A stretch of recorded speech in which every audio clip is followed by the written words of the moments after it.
பொதுவாக இங்கே பார்வை என்ன இருக்குன்னா, ஒரு ஓடிடியில் ஒரு படம் ரிலீஸ் ஆயிடுச்சு அப்படின்னா, விலை கொடுத்து அந்த படத்தை வாங்கிட்டாங்க.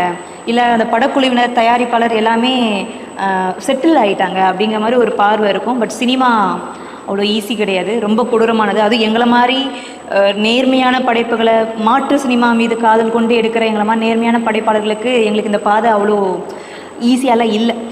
ஏன்னா ஜில்லு படத்தை பிளாக் ஷிப் வேல்யூ ஓடிடி விலை கொடுத்து வாங்கலை, 65% 35% அப்படிங்கிற ஒரு அக்ரிமெண்ட்டில் தான் இந்த படம்.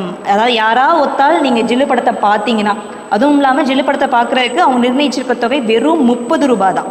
ஸோ அப்படி 30 ரூபாய் செலுத்தி நீங்கள் யாராவது அந்த ஓடிடியில் ப்ராப்பராக அந்த ஓடிடியில் பார்த்தீங்கன்னா 19 ரூபா 50 காசு தான் தயாரிப்பாளருக்கு போகும்.